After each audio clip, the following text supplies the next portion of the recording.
kun avval video joylagan edim. Ya'ni UID ilovasi bo'yicha QR kod olishinglar kerak. 20 may O'zbekistonda mana Samarqandda primo uchib kelgan akalarni 72 soat oldin QR kod olib, ya'ni registratsiya qilib qo'yishingiz kerak bo'ladi. Lekin farishga, pechat, farishga dokument qilgan insonlar bu narsani qo'ymoqchi. Juda ham важный informatsiya videoda oxirigacha ko'rib. Endilikda Rossiyadan O'zbekiston, Qirg'iziston va Tojikistonga katta miqdordagi pul jo'natmalarini juda ham oson yo'l bilan o'tkazish imkoniyatiga egasiz. Qanday qilib deysizmi? Buning uchun Mir Privilegi ilovasi sizning xizmatingizda. Siz Rossiyadagi eng yuqori miqdordagi pul o'tkazmalarini faqatgina bizda Mir Privilegida topa olasiz. Aytgancha, pul jo'natmalarini amalga oshirish vaqtida 120 Hayotbek Ahmedov promokodidan foydalaning va eng yuqori kurslarga ega bo'lish bilan birgalikda 100 rubldan 1000 rublgacha tejab qoling. Mir Privilegi, biz bilan hammasi oson.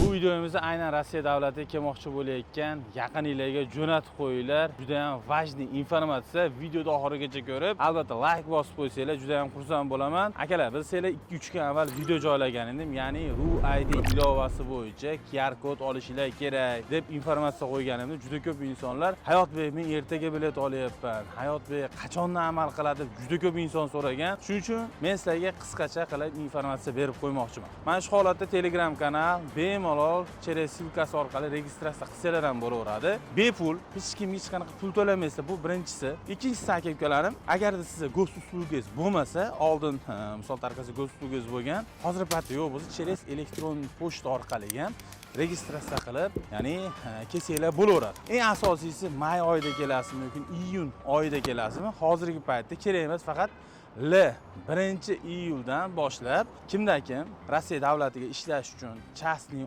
o'qish, qaysi holatda kelishidan qat'iy nazar 72 soat oldin QR kod olib, ya'ni registratsiya qilib qo'yishingiz kerak bo'ladi. Nima uchun kelyapti? Ishlaganimi, o'qish uchunmi, qanaqa joyga, kim oldiga, xullas to'liq informatsiyalarni to'ldirishinglar kerak bo'ladi to'g'rirog'i. Shuning uchun iltimos qilaman, Rossiya davlatiga kelmoqchi bo'layotgan yaqininglar jo'natib qo'yinglar. Hozirgi paytda aka-ukalarimizga nima savet bergan bo'lardim? Именно Moskvaga kelayotgan bo'lsa, aynan O'zbekiston fuqarolari bo'lsa, Vnukovo aeroport, Domodedovo aeroport juda ham yaxshi. Agar siz Sheremetyevo aeroportga bilet olib qo'ygan bo'lsangiz, imkon qadar harakat qiling, aeroportga kelishga, ya'ni aytib o'tganim Domodedovo yoki Vnukovoga. Chunki ko'p aka-ukalarimiz videomiz yetib bormaydi. Yaqinlarga jo'natib qo'yinglar, qaytib $200 bo'ladimi, $300 bo'ladimi, shu chiqimidan tejab qo'ygan bo'lardi. Bilasizlar, Sheremetyevo bo'yicha juda ko'p video qilganman. Nijlatnisu отказ vez qilib qaytarib yuborgan. Xullas bitta qilib aytganda Sheremetyevo aeroportiga bilet olishni savet bermagan bo'lardim. Tojikistonlik akalarimizga savetim ko'proq Zhukovskiy yaxshiroq. Endi bilmadim, Vnukovo Domodedovo qanaqa holat. Lekin Zhukovskiydan 5-6 soat ichida chiqadi, lekin ko'p inson chiqyapti. Videoda oxirigacha ko'rayotgan insonlar, albatta ko'rdim degan so'zni ishlatib qo'yinglar degan edim. O'tgan safargi yutgan insonlarga soqollarni shitirlatib tashlab berdik. Agarda mana shu videoda ham ko'rdim degan so'zni ishlatgan bo'lsangiz, siz ham mana shu oy inshaalloh yutib qolish ehtimolingiz bo'ladi. Hayotbek doim Zaltoy korona bo'yicha informatsiya berasiz.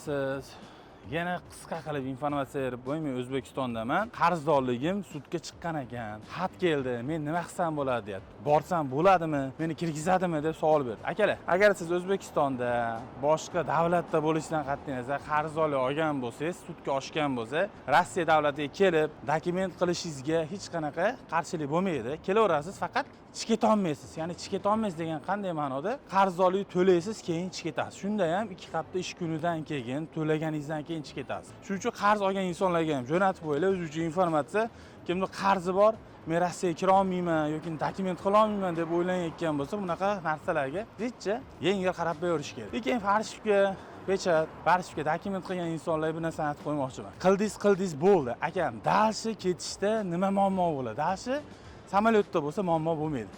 Ya'ni soxta pechatingiz bo'lsa, ustiga anonymiy degan pechatni bosib qo'yadi yoki pitichka qo'yib qo'yadi, shu xolos. Ya'ni ketayotganda dokument qilmagan insonlar farishga dokument qilmaydi. Chunki juda ko'p inson qo'rqqanidan qilib oladi-da akalarni. Shunchaki libo aeroportga kelasiz, salom alaykum qilasiz, ketaverasiz. Hozir ham mana aeroport aka chiqadi. Xullas, demoqchi bo'lganim, biz aeroport Vnukovodamiz. Bir qator sizlarga informatsiya beraman, faqat obuna bo'lib qo'yinglar, xursand bo'laman. Aeroport Vnukovo, главный kirish joyi mana shu. Agar taksida keladigan bo'lsanglar, mana главныйdan kelib 2 etaj bilan chiqsanglar ham bo'laveradi. Hujjatda muammosi bor insonlar uchun mana shu kirish joyi juda ham yaxshi variant. Lekin bu degani doim tekshirmaydi degani emas. Hozir boshidan boshlab bor haqiqat ko'rsatib beraman. Hozirgi holatda nima bo'lyapti, nima qo'yapti, soatimizni o'zingizlar ko'rib turibsizlar. Hozir ichkariga bir qator informatsiya beramiz. Jigarlar mana shu holatda X kartadan tushib turib, shunday chap taraf metro, ya'ni metrodan kelayotgan insonlar to'g'ri kelsa bilan o'ng taraf aeroport, Unuka. Mana shu tarafga qarab ketamiz. Shuni aytib qo'ymoqchiman, kim sumkasini, kilosini bilmasa yoki strech qilmagan bo'lsa, o'zingiz bilan strechingizni olib kelib, ya'ni upakovka qilsangiz ham bo'ladi va kilolaringizni tarozilar bor, 50 rubl, ba'zida besplatniy joylari bor. Videoda ochib ko'rib tursangiz, men ko'rsatib beraman hamma informatsiyani. Akalar, metro taraf bitta bratan turibdi, ko'p turganlari. Soatimiz salkam 7:25. Mana shu holatda 5 rubl bo'lyapti. Buni borini ochiq oydan aytaman, bilasizlar. Hech kimga bir hali yolg'on gapirib, menga hech qanday to'q yo'q. Haddi shu borini aytaman, lekin ba'zida kulmaydi. Hozir O'zbekiston havo yo'llaridan boshlaymiz. O'zbekiston havo yo'llariga tegishli stoykalar, ya'ni registratsiya bo'ladigan joy. 60 dan 51-stoyka ikkinchi etajda ko'ryapti holatda. Hozir payti hech qaysi reys atmen bo'lgani yo'q va o'z vaqtida bo'lyapti. 614-reys Toshkent inshaalloh o'z vaqtida registratsiyasi bo'lyapti. Bu yerda Termiz, Buxoro, Urgancha ko'rib turganlar o'z vaqtida registratsiya bo'ladi. Ya'ni nima demoqchiman? Ko'ngil to'q qilib kelaverasiz. Tablo bo'yicha informatsiya berib qo'ymoqchiman. Ya'ni O'zbekiston havo yo'llariga 23 ga 8, bagajingiz 23 kilo, qo'lingizda yurishni 8 kilo bo'lishi kerak. Misol tariqasida tabloda ham hali endi ko'radiganlar uchun bitta ko'rsatib qo'ymoqchiman. Ko'rib turganlari Toshkent havo yo'llari, Pobeda, O'sh, yana Toshkent, Urganch, Buxoro mana yuteram. Registratsiya mana shu holatda bo'lyapti. O'ta go'zal. Inshaalloh hamma aka-ukalarimiz oilasini bariga ketishyapti. Bu yerdan o'tib bo'lgandan keyin doimgidek bu tarafga ketib qolmaymiz. Hozir zerikib qolsam, gazetalar bor ekan, olib qolsanglar ham bo'laveradi. Eng zo'ri ruscha bilmagan odamlar shu gazetani o'qisa ham yaxshi. Ko'rib turganlaringiz, holat yaxshi. Mana shu holatda ketamiz. Payta sizlarga ko'rsatib ketaman. Bu tarafda yuter bo'lyapti. Ko'rib turganlaringiz. Mana sana aytib qo'ymoqchimanki, yuterga bilet olgan bo'lsa, bagajdan ko'ra Rushnoyga yetib olgan bo'ladi. Rushnoy jidcha, assalomu alaykum. Yaxshimisiz? Rushnoy jidcha расходный joy. Ko'rib turganlaringiz mana shu holatda savatchalar bor, savatchalar qo'yish uchun Buxoroda registratsiyasi bo'lyapti. Ikkinchi etaj ko'rib turganlaringiz shunday kelasiz mana shu holatda. Aynan yuter savatchaga soldiradi shunaqa qilib har bitta odamni. Pasport kontrol mana shu holatda ketaverasiz. Mayli tabloda yozib qo'ygan, nech pul, nima olib ketishdi. Hammasi yaxshi. Yuribmiz. Hammani uyda yurganda Pobedani ham ko'rsatib qo'yay. Qirg'izistonlik akalarim uchun informatsiya. Doim nima bizga video qilmaysan deydi. Pobeda 116 dan 118 stoykada bo'lyapti. Hozir bitta ko'ryapsiz, har bitta odam mana shunaqa savatchaga soladi. Sig'masa akalarim расходlar bor degan. Keyin bu tarafda ham ko'p bo'ladi. Bishkekka O'shga mana shu joydan registratsiya bo'ladi. Hozir O'zbekistondagi yetib ketyapmiz. Ko'rib turganlarda har bitta stoykada mana shu idishchalar bo'ladi. Hozir Samarqand bo'lyapti. Bu taraf Toshkent va Almata.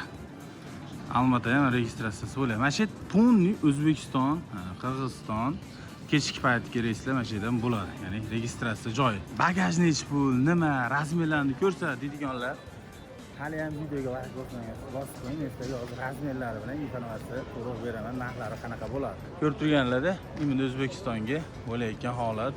Mana shu Pobedani Rushnoyda kladda razmeri ko'rib turganlarda. Xo'p, Hayotbek, kilosi nech pul desalar, kilosi 700 rubl. Yevro hisobida hisoblashadi, lekin 700 rubldan to'laverasizlar oshchasiga. Agar savatchaga tushmasa nima bo'ladi? 3,5 mingdan 7500 rublgacha rasxodingiz bo'ladi. Moda olib ketib ketaman desiz 7,5 ming to'lanar ekan, bagaj hisobiga o'tkazaman desiz 3,5 ming, 4,5 ming hisobida Pobedaga imminni to'lasanglar bo'laveradi. Shuni onda bir narsani aytib qo'ymoqchiman. RUID ilovasi, ya'ni QR kod olish faqat samolyotda uchadiganlar uchun emas, avtobusda, mashinada, xullas Rossiya davlatiga velosipedda emas, hamma inson uchun tegishli informatsiya. Ko'proq odamga tarqatib qo'yiladi deb aytyapman. Hozir paytda aeroport Unukodamiz, 20-may. Hammasi go'zal. Hamma o'z reysiga o'z vaqtida ketyapti. Hech qanaqasi yopilgani yo'q. Ha deb Hayotbek aeroporti yopildi. Hayotbek Rossiyada dron uchdim. Hayot akalar, inshaalloh hamma yoq tinch bo'lsin. Nimadir bo'lib qolsa ham, mabodo birinchilardan xabar qilamiz. Chunki o'zim shu yerdaman. Sveji informatsiyani yetkazib qo'yaman. Shuning uchun faqat kanalga obuna bo'lib qo'yinglar, like bosib qo'yinglar, boshqa hech narsa kerak emas. Pastga etash aynan O'zbekistondan kelgan reyslar so'rayotganlar uchun A5, A7 degan stavka bor. Shu tarafga qarab kelasizlar. Mana shu pastga etash imini O'zbekiston, Tojikiston bo'ladimi, farqi yo'q. Международный reyslar keladigan joydagi taksilar turadigan joy. Shu tarafga kelaverasizlar, mana shu birinchi etajda tutiladigan joy. Mana shu holat. Inshaalloh yaqinlar jo'natib qo'yinglar. Video manfaatli bo'ldimi? Bu ham men uchun qiziq. 20-may O'zbekistonda mana Samarqanddan primoy uchib kelgan akalarni. Aka, ruaydi, karkos so'ramayapti. Nima so'radi mana? Keldi ishga, nima so'radi? Nima ish qilasan dedi, siraka tekshirib bo'ldi, Boshqa ish telefon tekshirish bo'lmadi. Faqat отчетni topshirdilar bo'ldi. Bu akalarni qachon men o'zim kuzatib borgandim?